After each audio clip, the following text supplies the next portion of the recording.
we move on to the campaign and we look across the whole of the top of League One at the moment, we're really seeing how, sometimes people get upset maybe by a draw or a defeat. But actually, if you look at the broad of it, most of the teams are struggling to find, consistent form at the moment, aren't they? Well, everyone's fighting for something. Obviously, it's a very, very tight league, whether it's at the top or the bottom, and there isn't an easy game. I think, we're going into this game tomorrow, hopefully in a mindset of, certainly I am, and I'm sure the players will be, that it will be as a difficult game as, Gillingham will be, Sunderland and Oxford, coming up, because, for as much as sort of Rochdale are on a poor run at this moment in time and haven't scored in quite a few games, they've had big chances in all the games. We've watched the games, they've had big chances to take the lead or either equalise in the games that they've had, and they haven't sort of taken them. So we'll be mindful of that and make sure that, our approach is professional and, in the right manner as it should be. And I suppose in this run as well, it's going to be weird because normally you might have a section of the fans get excited. They hear a result or a scoreline elsewhere and it gets to you on the sidelines. This run in, you're just not going to have that. No, exactly, yeah. And, listen, there's still plenty of games to go. And, I don't say this sort of lightly. I hope we are still sort of in the running with, a few games to go, and it does get exciting. That's why, there's such a big thing that the fans with football, the expectations that goes with having your fans in the stadium, the excitement, the adrenaline, the fact that fans in stadiums, in some stadiums, can inspire players when they're not playing particularly well and help you win a game that you play poorly, just because of the atmosphere and how they can spur players on. So, I'm sure that sort of going into those last few games, if we're lucky enough to sort of be in the race and stay where we are, I'm sure they'll try and inspire us from different regions.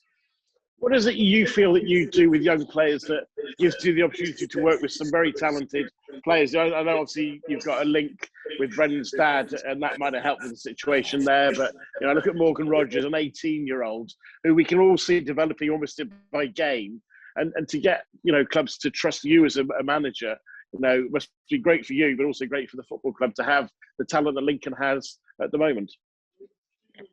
Listen, yeah, absolutely. I mean, obviously, there's loads of sort of facets to developing players. One is clearly, on the training field, and I think if you've got a style of play and a way of playing that suits that player, that's always going to help and make him feel comfortable and make him settle into the group quicker. I think Brennan and obviously Morgan are just two examples of that. TJ was another, but I think that it's how you sort of deal with them off the pitch. And there's two ways.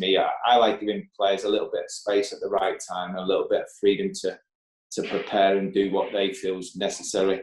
And I think what is important is setting an environment and a culture. But if you've got the environment right in terms of how you prepare, there's a time and place when to step in and speak to players, and there's a time and place to either, whether it's constructive criticism or to help them improve. And, I think we get the balance right here. At the end of the day, each and every single player that comes into the club first and foremost knows exactly what their responsibilities are and what their roles in the team is. And the lone players are no different to that.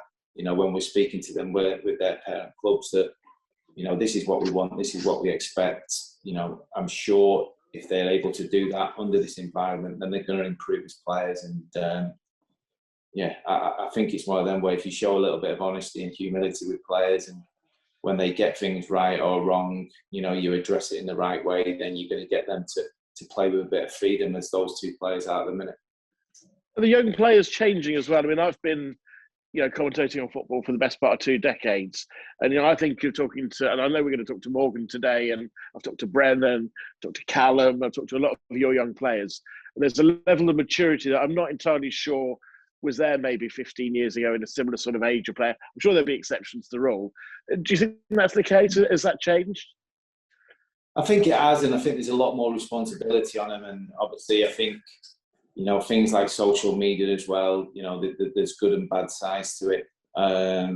But again, that maturity you're talking about probably goes back to, the answer to the last question, where, I'm certainly not one of those coaches who makes the decision for the players from the sidelines. I'm not one of them who constantly, is shouting and screaming and getting to do this and getting to do that. We create all those sort of scenarios in training. We sort of put pictures and patterns in their heads that will allow them to express themselves in the right way, and they've got to be mature enough and take the responsibility on to deal with that. And it's no different off the pitch. We're not going to sort of drag them into the gymnasium after training.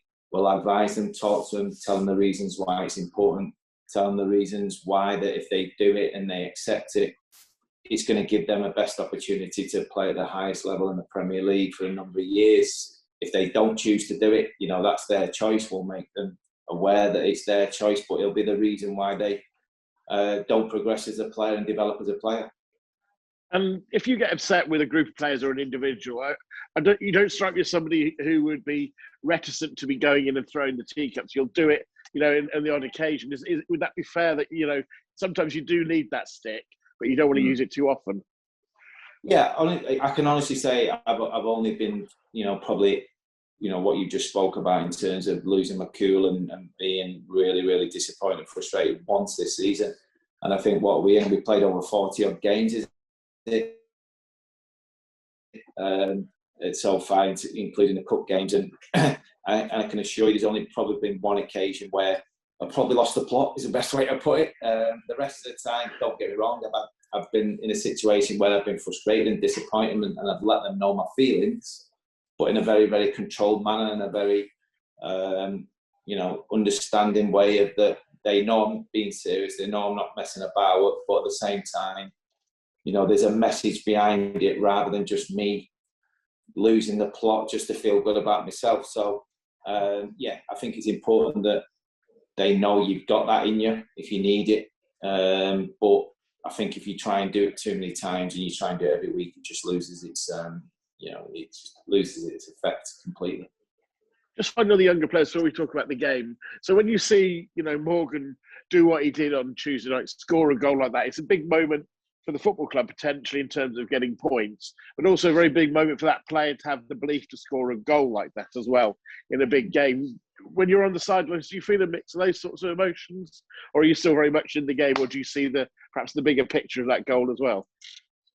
Yeah, I'm probably sort of still in the game, and this will come back to part of sort of Morgan's development as well, where we want him to be able to score a goal like that and then take his performance on again, because if you look at the game on Tuesday night, and when you speak to him, I guarantee he's such a level-headed lad, very mature, very intelligent, football intelligent. He knows his stuff.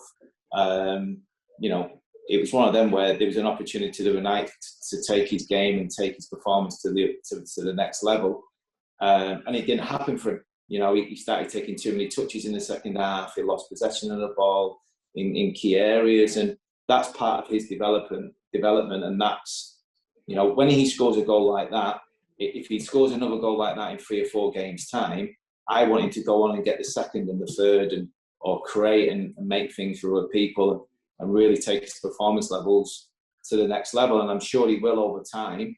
But I'm also very understanding that he is 18 years old and he's only played a handful of league games, and it's a great opportunity for him to experience what he is with us this year. And you're well stocked just going forward on that campaign now, aren't you? Morgan, Callum, Brennan, they're the sorts of players who can do something out of nothing, can do something special, which is very, good to have one player like that in your squad. Obviously, you've lost George recently, but, to have those 3 attacking players who can have that moment. We saw Brendan last, on Saturday from the pass from Tom Hopper. That's quite helpful for you going forward, isn't it? It is, and we're going to need it, because the reality is, obviously, we've got, 13 games left or so, and we're going to need match winners. My teams that I've always had match winners. We've had a base of players who are going to be there week in, week out. Your 7s out, your 10s, reliable, and then you do need match winners in your group, I believe, if you're going to be successful. If you're going to win things, if you're going to get promoted out of leagues, you need your match winners, and we've got that. You know, the one thing that we've got to try and do as a club over the next 2-3 years, and hopefully I'll get the opportunity to do that with all my staff, is sort of turn them loan players into permanent signings. You know, so I'm not saying, you know, we can sign the ones that we've got in the building at this moment in time, but what I am saying is that over a period of time, you know, they will be Lincoln City players, not just for a short period of time, but for the long term. And that's not easy, Michael. I can assure you that takes time and a lot of preparation, a lot of organisation, a lot of trust. So hopefully that will be the case. But in the meantime, you're dead right. You know, we're in a really, really good place. I think a lot of clubs up and down the country trust us to develop their players, and long may that continue. And I suppose people would say, well, what's the example of those loans becoming permanent? It's in your fullbacks, isn't it? In Bramall and Regan Poole. Yeah, absolutely, yeah. And, obviously we were aware of, well, I've been aware of Regan since he was at Newport, because obviously come up against him at Oxford. So, you know, it's players that we're sort of bringing in and aware of, you know, the likes of those two. Obviously, we've seen Cohen over the last 2 games show what he's capable of, and his attacking attributes because of his pace is electrifying. So, yeah, I mean, the more sort of permanent signings we bring in and establish ourselves, the better. On the game itself on Saturday, looking at Rochdale, like you said, yes, they're bottom of the table, but they are capable of some very good football at times.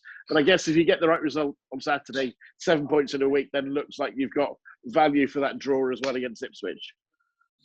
Yeah, and it's an interesting one, and it obviously clearly we've got to win the game. Is, you know, that we have to take care of that game, and it just shows where we sort of come as a group this year when we're talking about, you know, 7 points being value, you know, and a point at Ipswich being a good value. You know, it's like one of them where probably, you know, last year we would have snapped, you know, everyone's hands off to take a point at Ipswich, and you look at I looked at the 3 substitutions that Paul made the other night at first, and you're a little bit jealous at sometimes, you know, because of what they've got in their squad and stuff. So, but it's good. It's a good thing. It's a good that, you know, we've come that far as a group.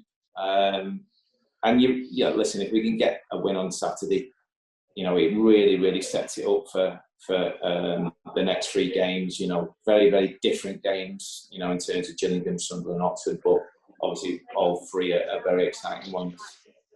Yeah, typical of us journalists putting pressure on you. I wouldn't try to do that. Just a quick one. I always get asked by Tomo when he's summarising for me in commentary this question. So I'm going to ask you as well. He asked about the fullbacks, and you know you're quite happy to change both fullbacks in a game or before a game. Is that something that you've always done, or is that just something that you have confidence in those 4 players? Well, I have got confidence in the 4 players. There's no doubt about that. It just depends what you've got at your disposal even. But there are certain sort of games where, you know, the opposition might have a certain to deal with, and then once we've dealt with that, we can be a little bit more open, a little bit expansive.